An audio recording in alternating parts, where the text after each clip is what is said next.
Welcome to the latest episode of the Heart and Science podcast. I'm your host, Aarti Shah, and I'm here with my co-host, Bill Coletti. Hey, Aarti, how are you? Oh, I'm good. Still adjusting to this time change. It's terrible. It's the worst week of my life. I lose this amazing hour, so I can't stand it. I know, but it's also light. I mean, I will say it's really wonderful for it to be 6 o'clock and to be able to walk the dog leisurely. Yep. All right, Bill, anything else going on exciting in your world down in Austin, Texas? Well, it's South by Southwest week, preceded by the education. We had Harry and Megan here in town. So they spoke and I was not there. We typically use South by as an opportunity to get out of town. Unless I've got a client in town. We had one here for the education thing, but we didn't get over there to that. But yeah, so it's exciting. South by is always sort of cutting edge and new people talking about exciting things. AI, from what I understand, was the topic of conversation, other than Harry and Meghan. So, I mean, not to sound like an old person here, but I remember when South by was this little festival and you could just wander in and see Jason Schwartzman, Richard Linklater, Ethan Hawke. And it was so cool. And it was so unassuming. And it's become such a spectacle, right? To the point where I've seen people on LinkedIn complain about, they have their platinum badges and they can't even get into some of the top sessions, that they're having to watch them on a screen in another room. And it makes me wonder if there's an opportunity for a, up and coming kind of side festival. And I'm sure it's probably happening. Someone's going to send me a text and they'll be going to say, we're already doing this side festival. Because there's something really special about the early days of something. But Bill, can I ask you as a crisis expert, you mentioned Harry and Meghan, and my gosh, how can we not talk about the royal family in this moment? What is happening there? And I don't know if this is something you want to talk about. Yeah. But talk about crisis. Photoshop is not your friend. And whacking off your own daughter's arm is rarely a good Photoshop tactic. Yeah, let's give him credit. With now King Charles, he has been more transparent about his prostate cancer than any other royal that we've ever seen. So let's give him, they're screwing up a good bit, but I give him props for talking about that. It's a big issue for a lot of men. And so he's been pretty forthright about it. I don't think she was quite as forthright about whatever stomach or abdomen thing that was going on. And obviously the photoshopping was a kind of a silly foot fault for them, but they have not found their footing like the Queen had. And so I think they're all sort of trying to figure it out because everybody moved up a rung, right? And the rules they brought from job one doesn't transfer necessarily to job two. Yes. Some lessons for us all in that. And just because I know we'll get comments, while he had an enlarged prostate, I believe they have not disclosed what kind of cancer he has. And they have said it's not prostate cancer. But okay. I do think you're right. He brought a lot of attention to, men. It's good to talk about. Yes. Regardless. Awareness, right? I mean, that's something that's a really positive thing that anyone in the public eye can do around any health issue. I just saw Olivia Munn today just announced that she had a double mastectomy, breast cancer, relatively young woman, hopefully, motivates other young women to kind of go in and make sure that they're on top of all of that. So lots happening in the world at the moment, right? Absolutely. It's a busy time. The spring is always sort of this busy time of rebirth where all sort of, everybody sort of says, oh, wow, the year's going. So let's figure out what we're going to do in March and April. So yeah, it's a certainly exciting time. We've launched a number of exciting things on the coaching side of the business. So yeah, busy season for us. Yes. And we are in the thick of award season in our business as well. In parallel to the Oscars wrapping up this past Sunday, things are ramping up on the awards front for the marketing industry. I think PR Week is doing their awards. We have Cannes Lion deadlines are coming up. Sabre Awards are in about a month. So yeah, lots. It is. I love that. It's a time of rebirth. We all feel it. There's a spring in our step, literally, figuratively. Hey, are all of those deadlines generally the same? I mean, is this like a 60-day crunch time right now? We're in the ceremony season at the moment. Okay. So this is, but that's a great question, Bill. many of these deadlines actually happen in 2023 or in the preceding year, Q4, Q3-ish, but more Q4. And then some of them spill over into Q1. Cannes is the exception to that. Their deadline is April. And then of course, festival happens in June. But it's really, so really the way that we think about it, it's a 24/7 award season these days. But there are these inflection points, which are, PR Week, Sabre, Cannes, everything sort of builds towards those three. So if an owner that had not been in the awards business or seeking them, when's the time they should be thinking about that and getting ready to be able to hit the ground running for the season? When should they be thinking about it? We many of the agencies that I know really think about awards as an always on. Okay. Now. But if I had to put a timeline on it, I would absolutely say summer. By summer, you should know what your best campaigns are. You should have at least started maybe prototyping some of those best campaigns so that so you have enough time for the feedback cycles that you're going to need. And and never underestimate how many of those you'll need. These days, things like video and other visuals are expected. So again, you want to make sure that you leave enough runway to be able to add those assets as well. Sure, and there's some production value and things like that. Yeah, absolutely. So who do we have today on our podcast? Today we have a dear friend of both of Bill and I's, Bob Finlayson. And if you recognize that name, it's because he has been around for a while.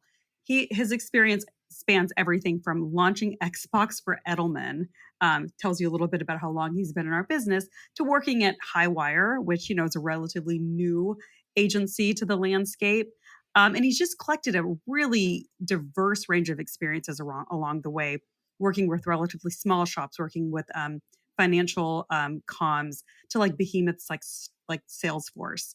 And what I am most interested in about, and Bill, I'd love to hear from you next, is that he's relatively late to starting his own agency. He's a co-founder for Bold Marketing, and he started it just within the last 5 years. Yeah. So two things. I think that after a big agency, numerous big agency experiences and some big corporate experiences, that transition to entrepreneurship is one that it's interesting to learn more about. And I also about picking the right partner, finding the right partner. And I think those things kind of go hand in hand. Is the delay. I think you mentioned that he had the bug for a while, but didn't find the right fit, didn't find the right partner. And so I think that sort of attributed to it. But that's a hard transition when you get bigger responsibility, bigger salaries, bigger benefits package. And to say you're going to go on your own is a challenge. A lot of people kind of that it's not quite classic golden handcuffs, but kind of silver handcuffs for people to make that move. Oh, absolutely. I talk to agency leaders frequently who, I'll ask them. I'll say, "So when are you going to hang up your shingle?" And they have it too good where they're at to even explore that. But miserable at the same time. At the same time. And some of them, some of them out of necessity. I think Axios did a great piece on this recently, right? About some of them out of necessity, as agencies are kind of clearing out a lot of their veterans. Many of them are starting their own shops now. The other thing I want to encourage our listeners to think about as they listen to Bob is he's truly a futurist. Like, he predicted a world where sort of AI would be a dominant force over a decade ago. And what I find interesting about Bob is he's always asked me this question about, how much would humanity change if we were able to achieve immortality at some point? And Bob is such a futurist that he believes that it may happen sooner rather than later. So it may seem like a tangent to talking about ownership, but it's a healthy philosophical lens. It's what he's known for. It's what he's known for. And I'm sure it's very tractional to clients. The big thinking that he does, I'm sure it's attractional. I think he's certainly an interesting fella who has big agency, entrepreneurism, and future thinking kind of in his background, which makes him very valuable for people to learn from. All right. Well, let's not keep everybody waiting. Let's bring out Bob Finlayson. It is our honor to introduce Bob Finlayson, who is the co-founder of Bold Marketing And he is a mutual friend of both Aarti and I. And I will, Bob, ask you to do a quick introduction of yourself here in a moment. But the thing that I think we like most about you, among the many, many things that we like about you, is that you actually introduced the two of us and connected us in the context of you guys should know each other and try to do something together. And lo and behold, 5-6 months later, it's now a podcast. So on the behalf of my amazing co-host, thank you very much for the introduction. And we'd just love to hear a little bit of bio and background of yourself. Absolutely. Well, one of the, as you become more experienced in any field, right, you know a lot more people. And so one of the pleasures is to be able to connect great folks and have them turn out wonderful things like what you guys are doing. So it's my privilege to be able to have done that. So yes, Bob Finlayson, Bold Marketing and Communications. We founded the firm about 2.5 years ago, so we're pretty young. Before that, I spent a long time on the agency side of the world, working at firms like Edelman, Burson Marsteller, and Blancanotis.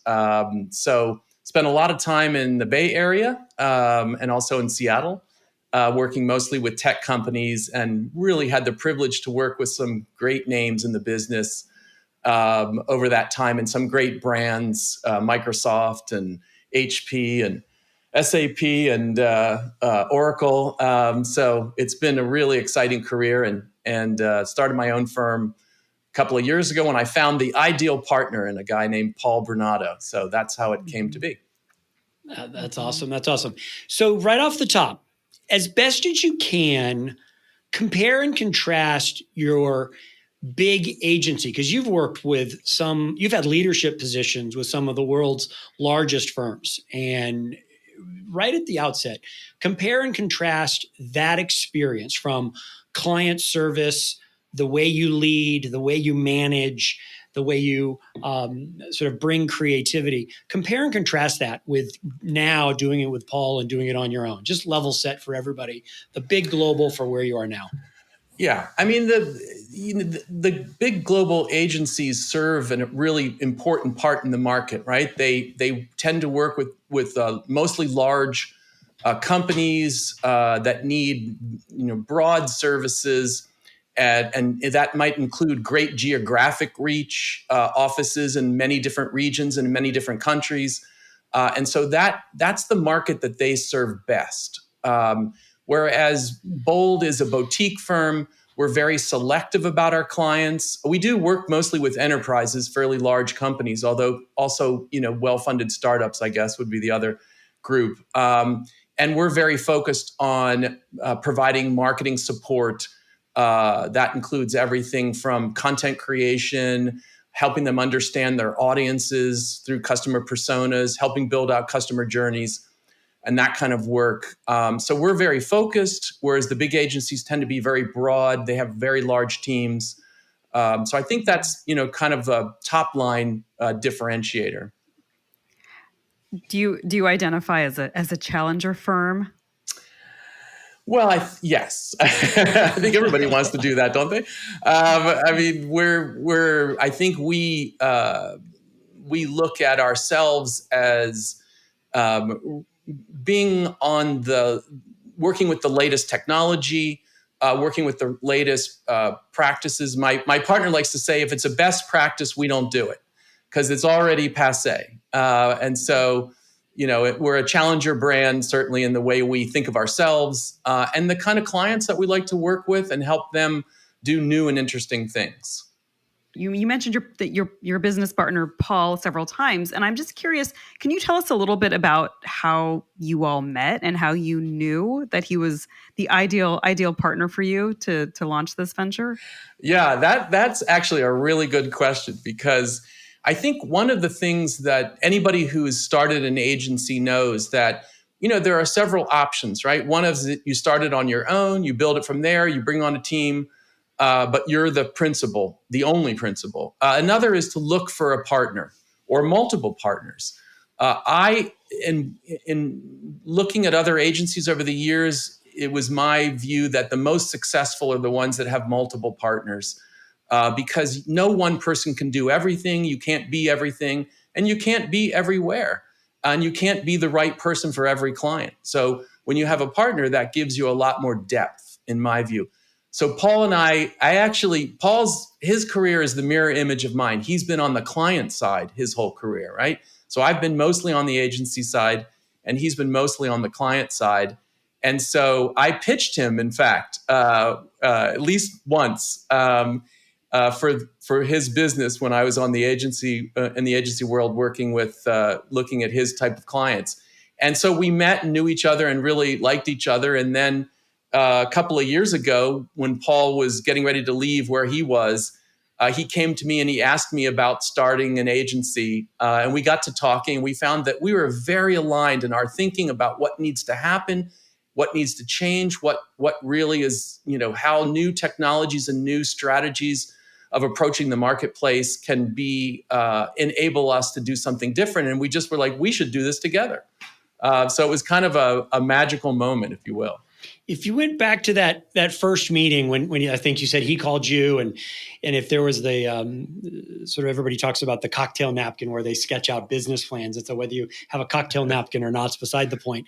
But if you went back to that first conversation and re-looked at the vision you guys cast for the firm, and then look at where you are today, what's the similarities? What are the differences? Talk a little bit about from day one cocktail napkin to 2.5 years and a number of clients into it. Yeah, that's a good question, Bill. I think, like every firm has to evolve, right? As you go along, you have one idea at the beginning, and then as you work with clients, you see, okay, we need to modify our offering. We need to expand our offering, provide the services that the client needs, not necessarily what we originally thought. So we have definitely done that, but the core of what we started with still remains, which is that the key factor is to understand your audience. When you're an enterprise and you're trying to influence people to buy your products and services, the key thing you need to do is not just understand your products and services, but understand what your audience, what their concerns are, what their pain points are, how they think, and how they're approaching the problems that they have that your product or service might solve.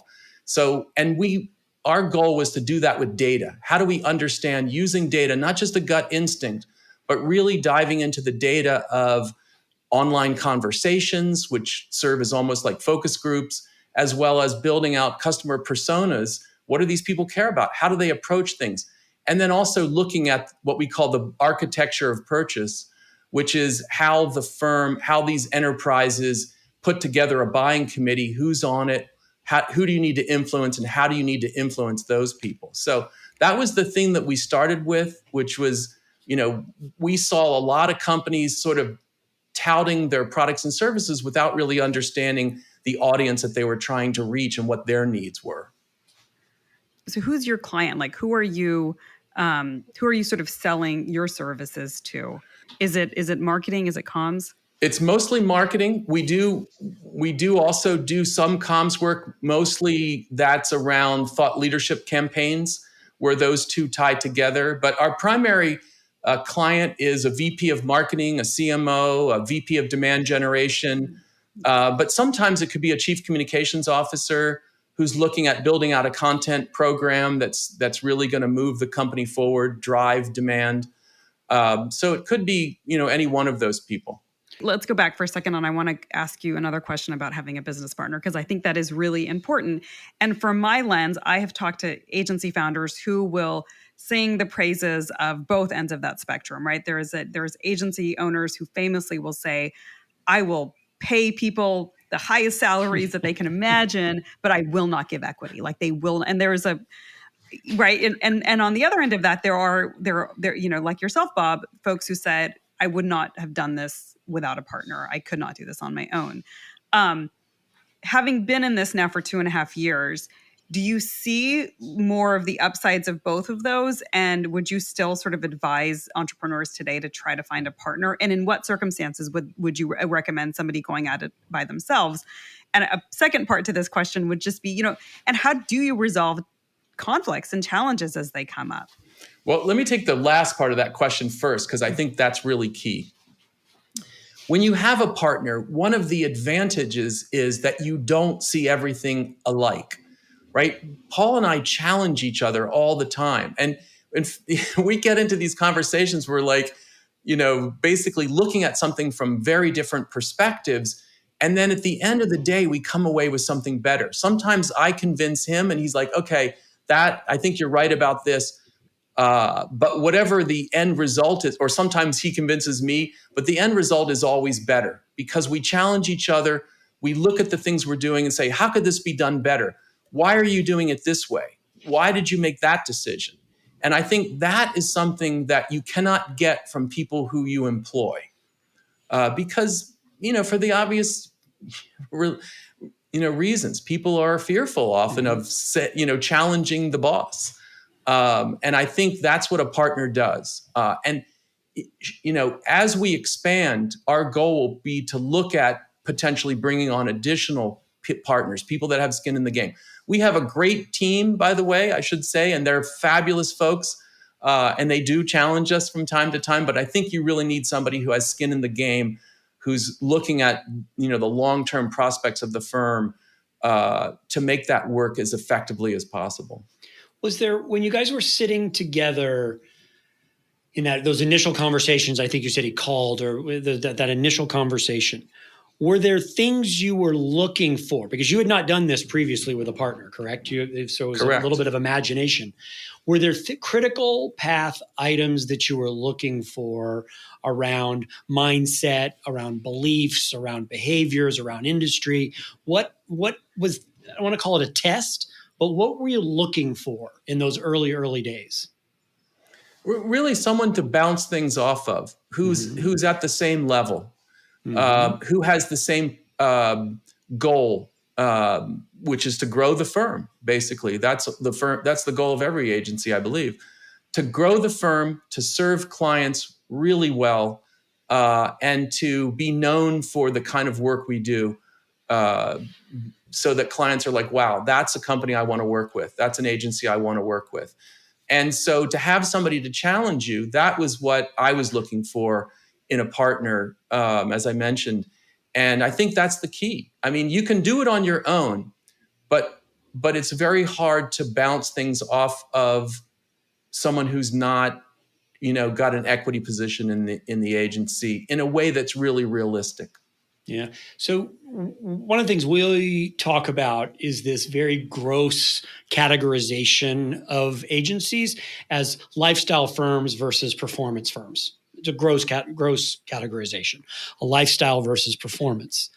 And so in those early days, when you guys were talking, if Paul had said, I see us having 10 offices and 5 different verticals in the next 5 to 10 years, and I see us at a team of 30 people, that's kind of a performance business.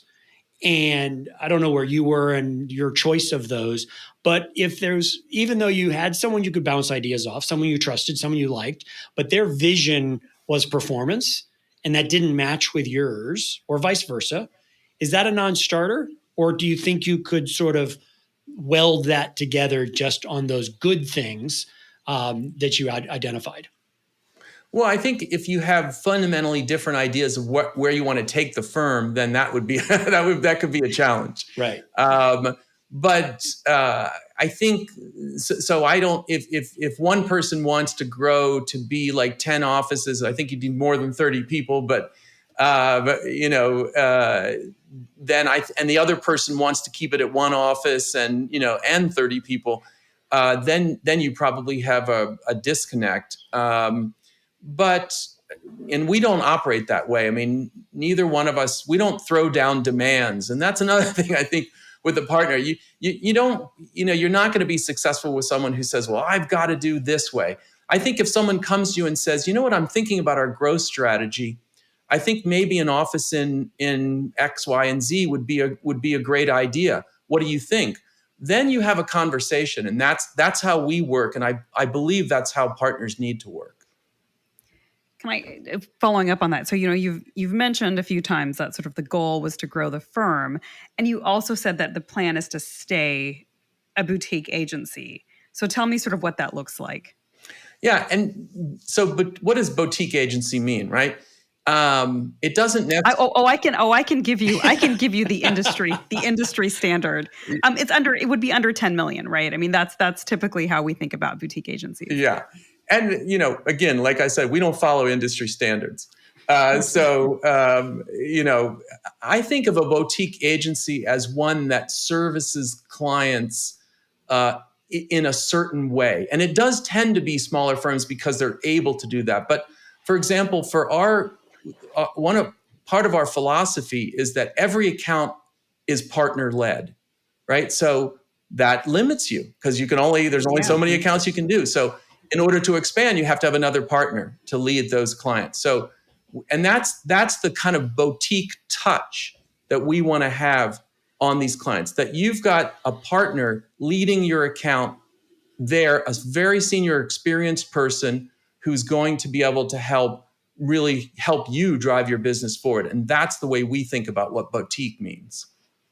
And so if you want to grow at some point, I mean, obviously that's not a terribly scalable model, right? So at some point, you're just going to have to bring in more partners. And by partner, you mean sort of equity stake partners in the organization. That's exactly right. So how long did you wait for Paul to come along? Like, is this a dream that you had from the time that you were a 20-something agency practitioner? And did you really just have to wait until the right moment came along? Because, Bob, I don't think I'm going to shock our listeners when I say, you launched Xbox, right? Yes. Yeah. So just to give people some context of how long Bob's been in the business. I hope we don't have to define what Xbox is. It's not quite the fax machine. I hope not. Or I didn't do my job very well. That was 20 years ago, Aarti. So I think that's your point. But I've been around. I know the business well. I've been around for a long time. And the truth is, what you're focusing on is, it took a long time for me to find somebody like Paul. It's finding the right partner is a challenge. And, sometimes you never do, right? So you either have to go out on your own or you have to stay within a structure, a large structure that already exists.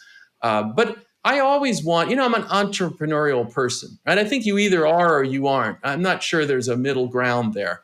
But I'd like to hear about that if there is. I'm an entrepreneurial person. So I always wanted to build an agency and, have it be something that's, it's my baby, if you will. But I realized that I wanted to do that with a partner. And so it took many years to find Paul, frankly. I mean, I always, we marvel today at the fact that we were able to come together and do this and are so excited to be doing it together, honestly. How often do you guys talk on a day in, day out basis? Oh, we talk every day. Scheduled, ad hoc? Just give us a sense of that real life cadence of conversation. Yeah. So we have scheduled meetings for a purpose, right? So that happen twice a week. And then we have ad hoc conversations that pop up, like I'll say, I want to bounce this off Paul. I'm talking to a client and I'm proposing something and they've got some ideas about it, so I'll give Paul, we communicate via Zoom basically most of the time. But yeah, we probably talk daily, but we have our set meetings are twice a week. Yeah. I remember my first entrepreneurial agency endeavor was in a partnership. I mean, it was with a kind of a managing, and then three of us had equity stakes. And one of the things the managing partner said early on is he said, if I'm not talking to you guys at least once, but certainly every other day, it just doesn't feel right. And you get to Wednesday and you haven't talked, something is sort of flickering, on the radar, and you should be tuned in on that. And so my experience was that was the case. If you made it to like Thursday and you hadn't talked to everybody, either on vacation, which usually is not the case. So I think that's really good guidance in order to have that sort of constant touch point, both fixed and ad hoc are both really, really critical. Yeah, I totally agree, Bill. I think, it's just, it's not when it's somebody that you respect and admire, it's not a forced thing. It's like, oh, I want to talk to him about this, or, oh, this happened. I want to mention it to Paul, so you're kind of excited to have those conversations. It's not like, oh gosh, I got to talk. And those are with team and without team. It's just the two of you as well as with team. I mean, that's a mix. Yeah. Oh, yeah. Well, when it's right, exactly. When it has to do with the clients, it's, the teams are often involved. If it's something to do with the business, it's usually us and also, our finance person. So, but we talk all the time, just the two of us. Sometimes it's just like, hey, I saw this really cool story, or hey, did you see this? Or I did this really cool thing with, Chat GPT I wanted to tell you about. Yeah. So Bob, I have a question. You mentioned what's the middle ground, right? You're either entrepreneurial or not. I mean, would the middle ground be phantom equity? And is that something that you're thinking about as you guys bring on additional partners? Boy, that's a CFO question. Because I'm being. Right. I mean, it gives someone sort of a stake in the company, but it doesn't sort of entitle them, right? So they're not an actual owner in the same way that you and Paul would be. Right. Exactly. And I see that employed at a lot of agencies, as you know, like there's agencies where people have a partner title, right? Where they're not actually they don't actually have ownership in the agency. So I just wonder, given your model, if that's something you've considered as you guys grow out. Yeah, definitely. It's definitely something you have to. I mean, I wouldn't want to rule something like that out. So we would consider it in the future. And the other thing that you said that I wanted to follow up on is you said you wanted to be known for the work that you do. So can you tell us a little bit about how an agency your size is known in the marketplace? Like, how do you find most of your clients? So how do you define sort of being known? Yeah, that's what we spend part of our time doing, which is our own thought leadership, right? We write a lot of articles where we create videos that we use through a number of different channels. Some of them are, contributors to various publications. Some are through LinkedIn, which is basically one of our primary marketing channels, I would say, which is probably similar for many companies, certainly our size. And it's also, we were founded during COVID, so we haven't done much of this yet. But speaking opportunities, we're pitched on, those on a reasonably frequent basis. So, going to speak at various conferences is another way. And it's also just networking. And most of our clients, by the way, come through our networks. People that we've known in the past, we worked with in the past. Business is about trust, right? And so you have that trust with people that you've known in the past or communicated with in the past or know you through, another person, for example. So that's how a lot of our clientele comes. But of course, as you grow, you have to do more, marketing. So, I mean, it's interesting when you think about LinkedIn. And when I was doing this, Bob, one of the things I struggled with, and I'd love your reaction to, is to be known. Is it the agency to be known, or is it the individual to be known? And then recently I've heard this really interesting statistic that take Richard Branson, Elon Musk, and Ronaldo, their social followings are greater than the sum of all of their brands. So if you take everybody in the Premiership and their social followings of the teams, pale in comparison to Ronaldo, everything Branson owns pales in comparison to Branson, and same for Musk. So how do you think about being known as Bob and Paul, or Paul, versus bold being known in your content marketing and thought leadership? How do you struggle with that? Yeah, I mean, I think, the simple truth is that people buy from people, right? Mm-hmm.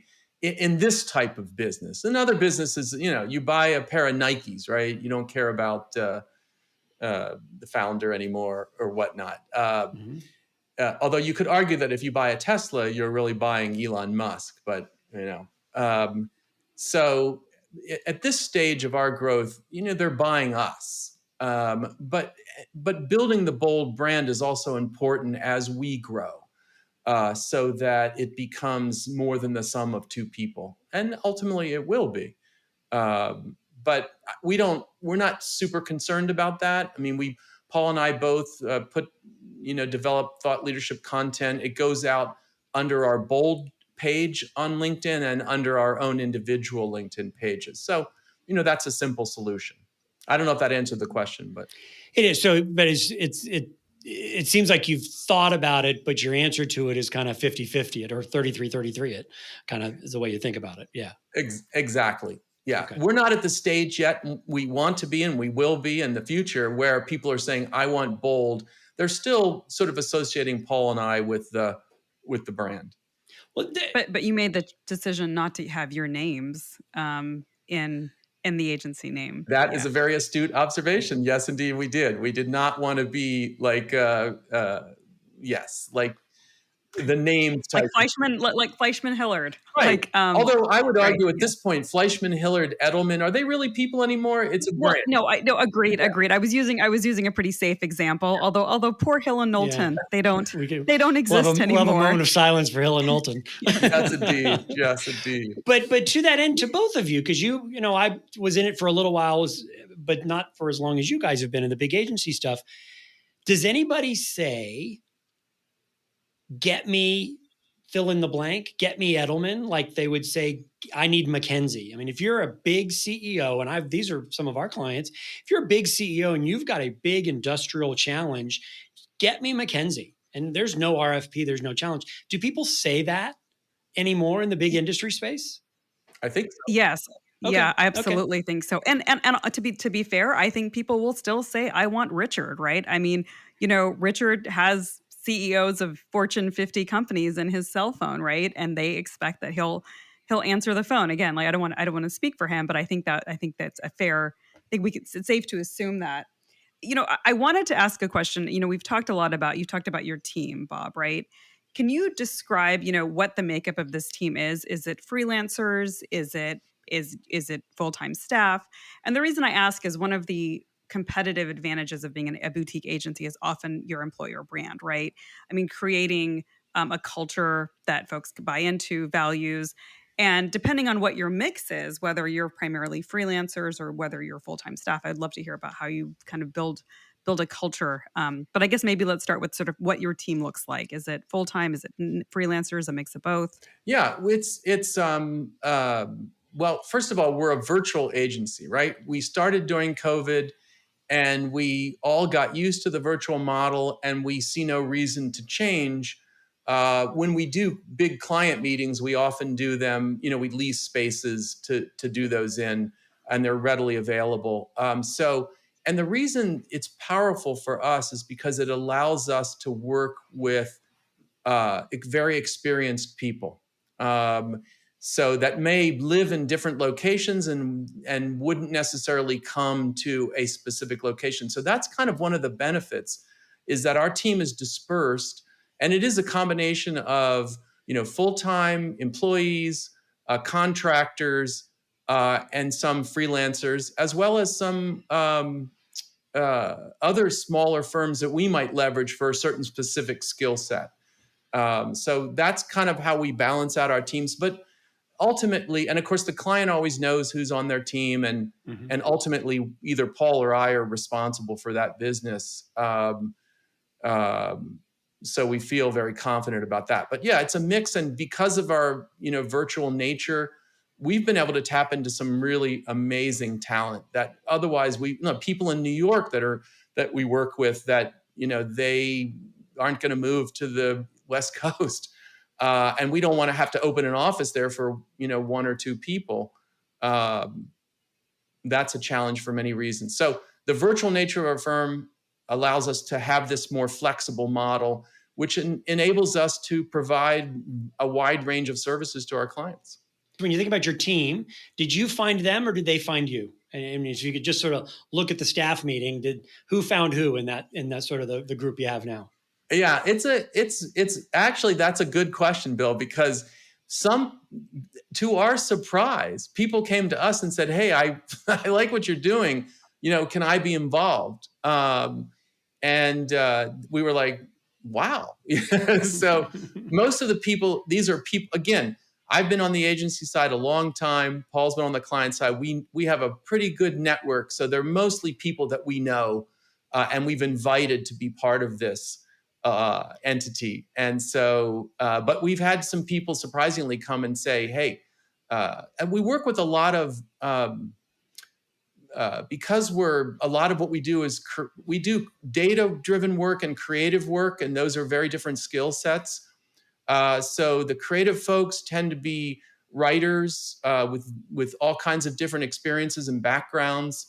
And the data people tend to be, sort of data science-y, and they have, that type of a background. And so we're able to bring this kind of collection of folks together to create what we're doing. But I was going to ask about culture, because it sounds like, while you're able to bring in some really senior talent based on your model, like what's the collective values, right? That when people say, we want to come to you, you're doing something interesting. What is that interesting thing? Like, what is it that people are coming to you for? And then how do you bring everyone together for sort of a shared purpose? Especially, given that you do have this really eclectic mix of freelancers and full-time staffers that are distributed around the country. People are doing really different jobs. It sounds like there's creative folks, there's data folks. So tell me a little bit about how you bring all this together in a cohesive culture. Yeah, I think culture is built around a set of shared values, right? And so the values are what we set forth when we established the firm, which was that we are very client focused and very service oriented. So we look people that are have a service mindset, right? And that creates, there's a culture around those kinds of people. They think in a certain way. There's people that are looking to do not just get the work done, but really do it at a higher level. Do it have people challenge them to do their best work. That's part of our culture. It's like being able to challenge each other, as Paul and I do. They see us doing that, and that makes it okay for them to do it. And that's a key part of the culture. And it's also about being selective about our clients. Like, we're not just here to do any work. We want to work with clients that are really trying to move the needle, that are doing something different, that are open to new ideas, new ways of thinking, that aren't just set in what the conventional wisdom is. And I think that's a type of person too. So when you think about those three things, that it's a collection of people that all have that similar mindset. Culture isn't about foosball, and beer on at 4:00 on Thursdays. It's really about how you think and how you approach the work that you do. And sometimes we do have shared things that we do outside of work, but the important thing is the shared commitment around the work itself. So do you get people in a venue, whether it's Zoom is a venue, what's the collective mass look like, and how often do you do that, and why do you do it? Yeah,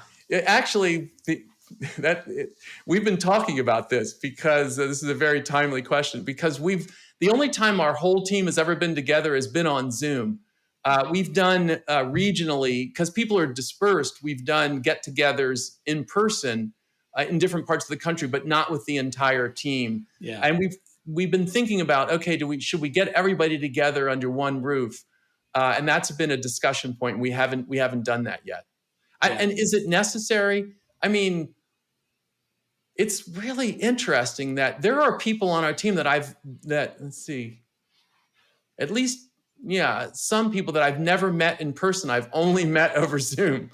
And so most of the people I've known before, so we've known each other in person. But it's interesting how it's so comfortable. It's become so flexible and I should say Teams too. I mean, our clients use Teams, so we also use Teams and Zoom.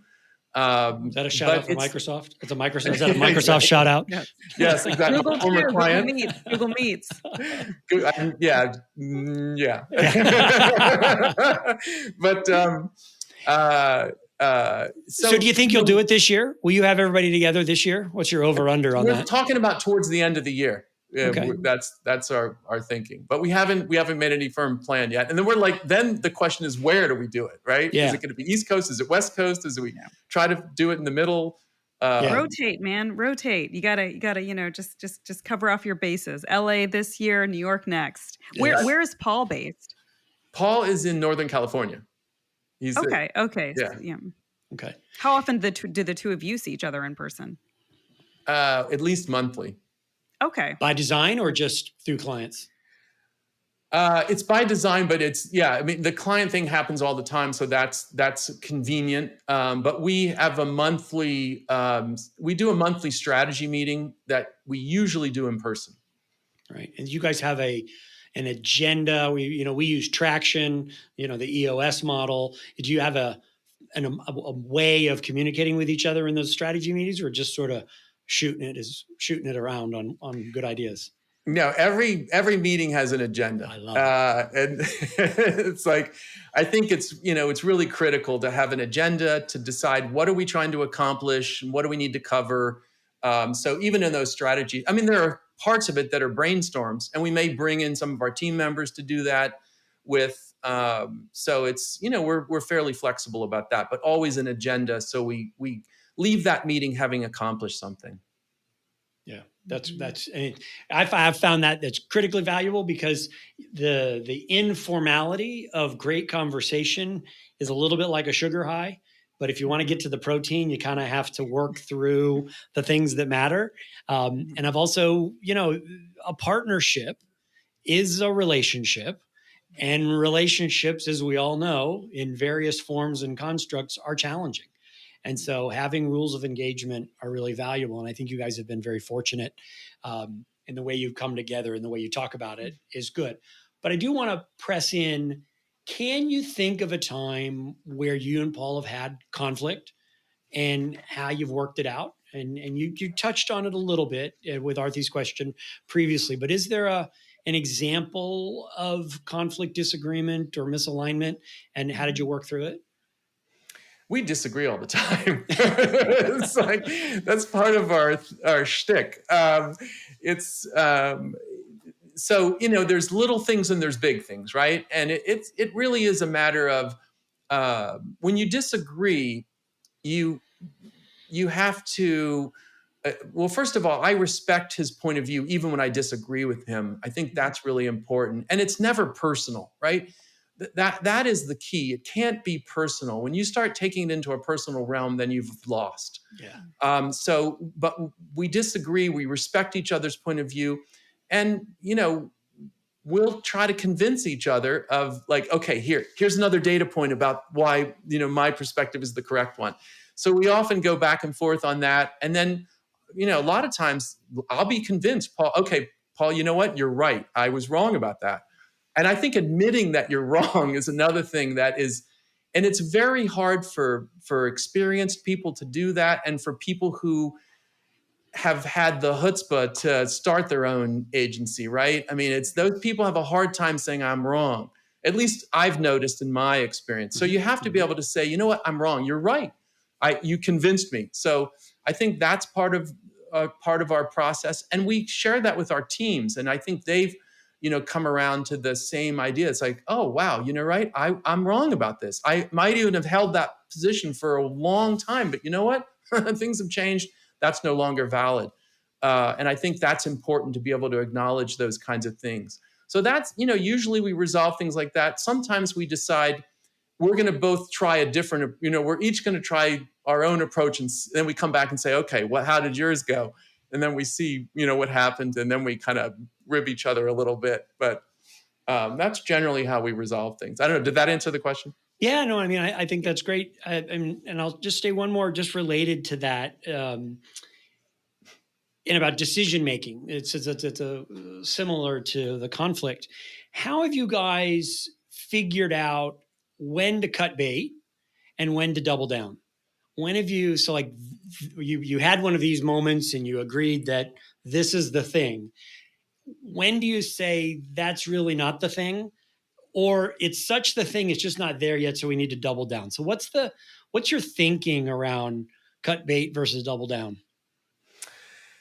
Yeah, I mean, that's how do you nub do it? Of what, how do you do it? What happens when people disagree, right? It's like, I think that it's different in every situation. It depends on what it is.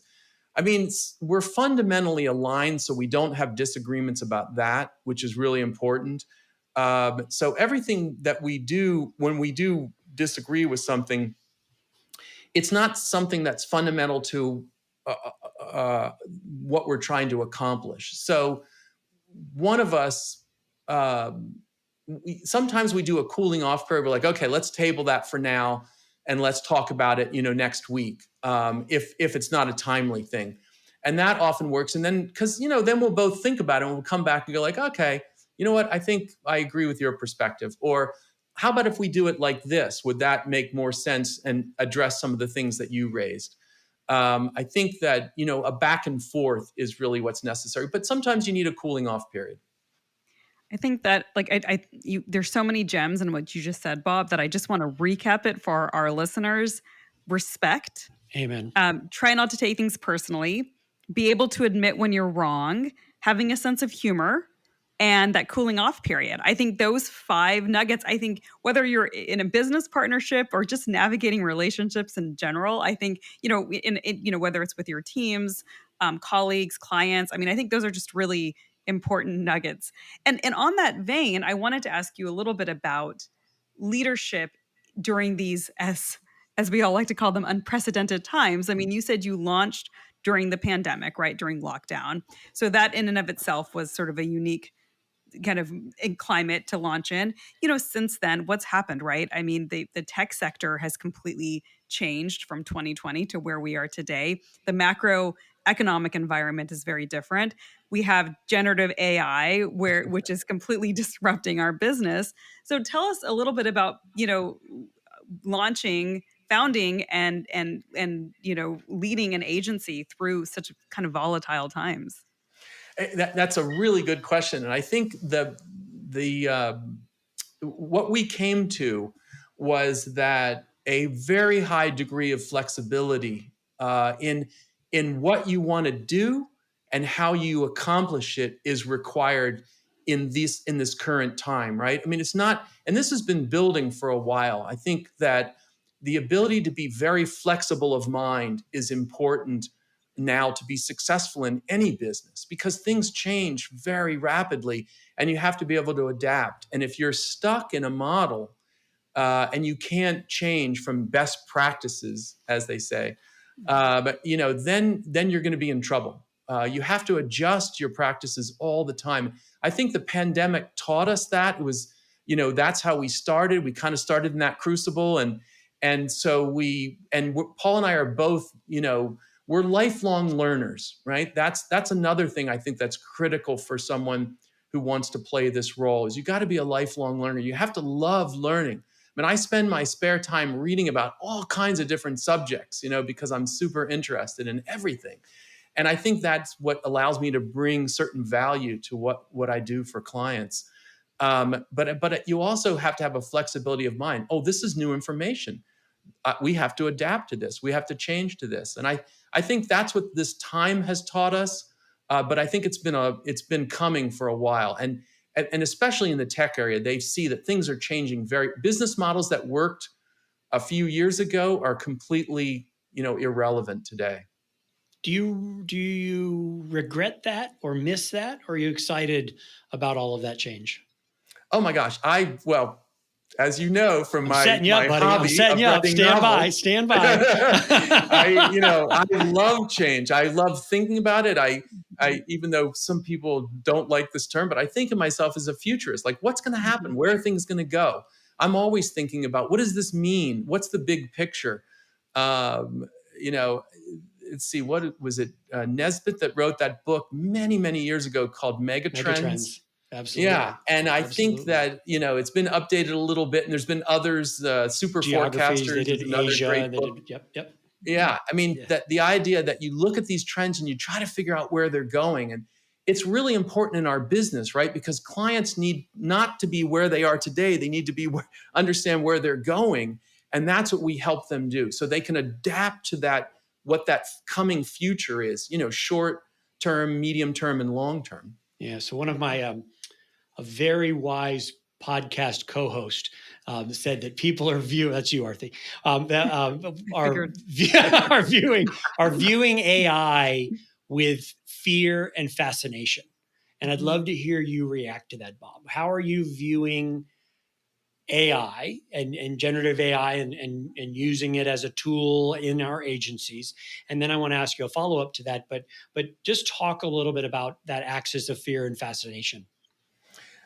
Yeah, I mean, I don't view it as with fear, I have to say. I mean, there's the generative AI, general AI, not generative AI, but general AI is not here yet, and we're still a few years away from it. Could that threaten, society as we know it? It might, but you know what? It's like worrying about that is a useless exercise. But generative AI is changing our business, but in amazing ways. It allows us to do more. It gives us other avenues and ways of thinking about things. But so far, it doesn't replace human creativity, right? At the end of the day, what we do is all about creativity. It's about novel ideas. And a novel idea is the bringing together of two things that don't normally go together, right? And that's what makes it novel. And AI really can't do that yet. It will in the future. I mean, we'll see that in our lifetimes for sure, and maybe sooner. Paul and I actually argue about this all the time. I say 10 years. He says less. For what? What happens in 10 years? That AI, that generative AI will actually be able to be creative. Will replace human creativity or have the ability to replace it. I think we're a ways off from that right now. So I want to take a second, because I know you kind of focused on the fascination piece, but I do want to validate this fear that people do have. I was at a dinner, a couple of months ago there was a CMO there, and he admitted that he started out this year with a much bigger team. And now it's him and generative AI.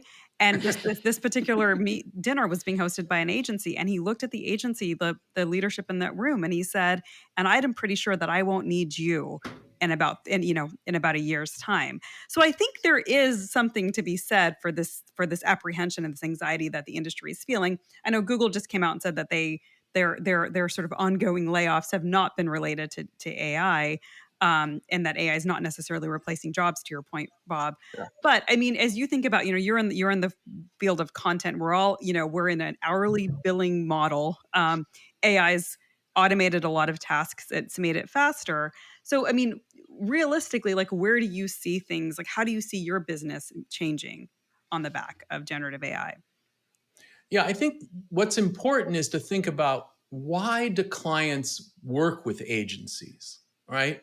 And one of the main reasons, there's a couple reasons, right? Extensibility is one, right? If I have a big launch coming up and I need a lot of people, I'm not going to hire them all. I can just get an agency to help me with that, So you have that extensible model. It also might be customized skills that you need that you don't need all the time, but I need them at this point in time. But really, one of the reasons you hire an agency is because they're bringing that external perspective, right? When you're inside of the organization, and I've been in organizations twice, and you have one perspective. The agency brings another perspective that can help you to do things better, that you can't get on your own by yourself, and you can't get it from AI just yet. You need that external perspective to help you understand and look at the situation from that viewpoint.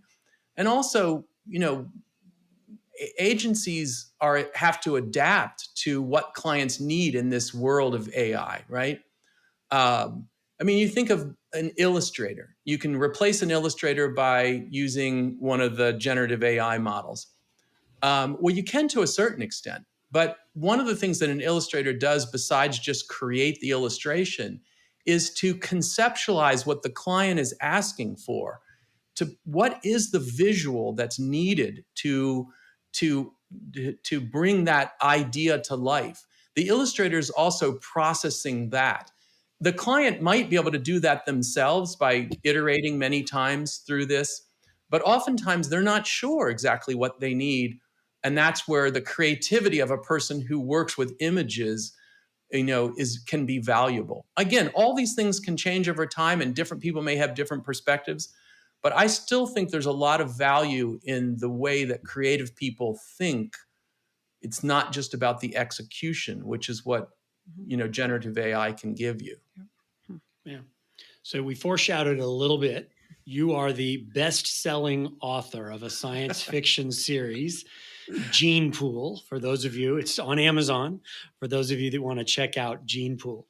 But in Gene Pool, your protagonist, and help me make sure I get the pronunciation right, your protagonist is Amédée Bertrand. Is that right? That's right. And it's set in 2059. Right. What would Amédée say looking at 2024, if she could look back 25 or in reverse 25 years, is what you predicted that's going to happen in 2059? Is it going to happen? Is it real? And this is really just an opportunity for you to be futurist for us in 2059. Well, as you know, Bill, if you've read the book, my perspective on that future is all about the age of genetic engineering, right? So we're in the information technology age, really still. It's all about silicon. But we're very close to being able to modify DNA and to use it almost like a programming language. And that's what the book is really about. How do you use biological, because we're trying to create a brain that's as good as the human brain. Well, evolution already created it, so why not just leverage it? And that's what it's all about. If we can leverage what has already evolved and evolve it further, then we can do some amazing things. And that's really what the book is about. How do human beings survive in a world where we take charge of our own evolution?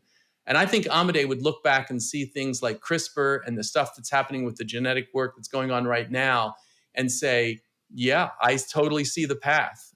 So I think we are on that path. It's not something that many people talk about because we're very focused on silicon-based intelligence right now rather than biologically based. Yeah, that's fascinating. We want to wrap up. So Bob, thank you for your time. It's been incredibly generous. And I think you've shared, that thing that Aarti highlighted of sort of your sort of rules of engagement and relationship seem pretty universal. We may have to turn that into a poster. It's pretty good stuff. So that was pretty, or at least a thought leadership piece. Absolutely. Yes. It was pretty awesome. Thank you, Bob. It's always great. It's always great to talk to you. And yeah, we need to have another conversation about more about the futuristic kind of perspective on where we're going as a species. But thank you, Bob. And as you take us out, listen, thank you guys. These are really, really smart questions. I hope this is valuable to the audience. I think it will be. And it's an exciting time. I wouldn't. I think embrace the change and be excited about it and think about what you can do and how you can do it differently. That's what I would say in closing. So, but thank you guys for doing this amazing work, and I look forward to seeing it. Awesome. And thank you for the introduction. It's been great. Wow. Well, I think Bob really delivered on what you said at the beginning, Bill, was that finding the right partner is so critical. And that's one of the key reasons why he waited as long as he did. He didn't want to do this on his own.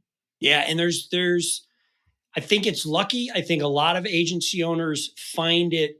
I think they most often find it within their agency partners, their client partners. Someone within their client ecosystem has an entrepreneurial itch. Maybe they find someone else in the agency world that wants to bust out with them. But I think the big lesson is kind of always be looking, always be thinking, and ask if it's a good fit, and get out the cocktail napkin and see what it would actually look like. I think it's about complementarianism, people to be complementary skill sets of yin and yang, a seller and an operator, a front office and a back office. And I think that's what Bob did. And I think that's what it sort of took him a while. He'd had the bug, but I think it took him a while to kind of find the yin to his yang. I think you nailed it when you said the seller and the operator, and the most successful partnerships I've seen have had those two types. And there's usually a front person, right? Someone who's sort of the face of the agency. And there's usually someone who's a little bit more comfortable being in the background. Sometimes they also have a third person I've seen that works Mm-hmm. really well. And that person is really your client person. That person is your, chief client officer at the end of the day. And they can make sure all those accounts are happy and maybe even make sure the talent's happy. What's interesting is, and as we do more of these conversations, I think we'll have some CEOs or some founders on here that very adamantly did not want a partner. So like yourself, Phil. Yeah.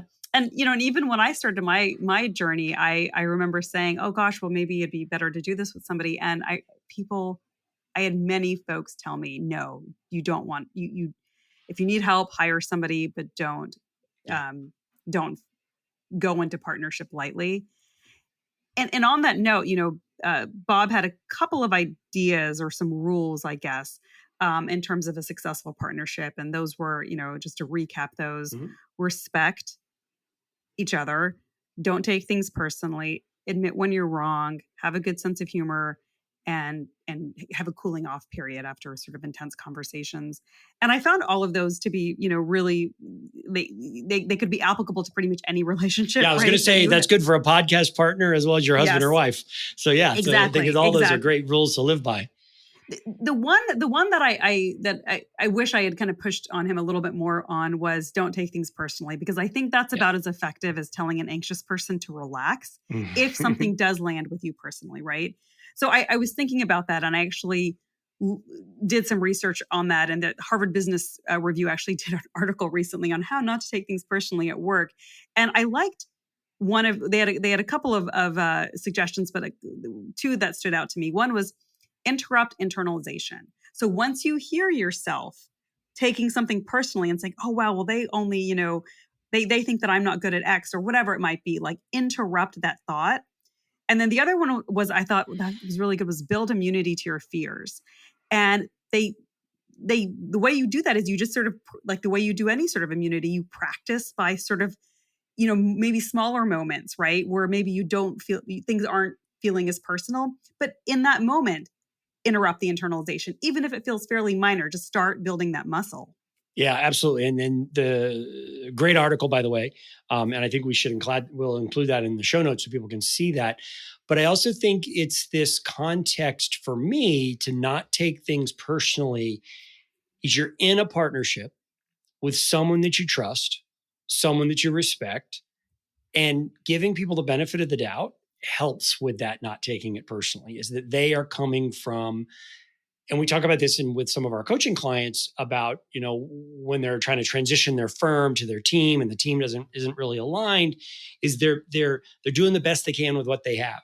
And if you sort of give grace in that space, doesn't mean you need to abandon. If you think it should be red and the other person thinks it should be green, doesn't mean you need to abandon the idea, but it means that you can say, okay, I wonder why they think it's green. And maybe we should talk about that. So I think that's just a kind of a clarity and an honesty of heart that I think is repeating kind of what Harvard talks about in that context they're not out to get you. And so let's start there, and then let's figure out what the solution might be. I think that's a really great point, is you need to make sure that your partner is somebody who you can assume best intentions with, and that you sort of feel that right authentically. I will say I have known agency partners in our business where if I had drinks with one, they will start bad mouthing the other. And, once I hear the third, don't tell so-and-so this, but I know that partnership's bad. In deep trouble. And I watched those partnerships fall apart right before my very eyes. Right. Yeah. And it's like it's a terrible divorce when those things happen. And our industry has a few famous examples of that. Yeah. Yeah. The other thing Bob talked about that we maybe didn't go as deep as we probably could have, but really fascinating stuff is that futurist and being the futurist. And you wrote a fiction novel, sort of this dystopian fantasy.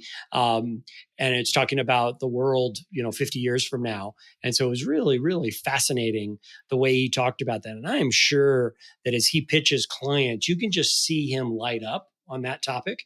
And in the ability that when he can find the right fit client that lets him talk about that, and then maybe his partner comes in and backfills with the operational and the tactical elements, that's probably a really that's a client that's going to get tremendous value in his sort of futuristic thinking.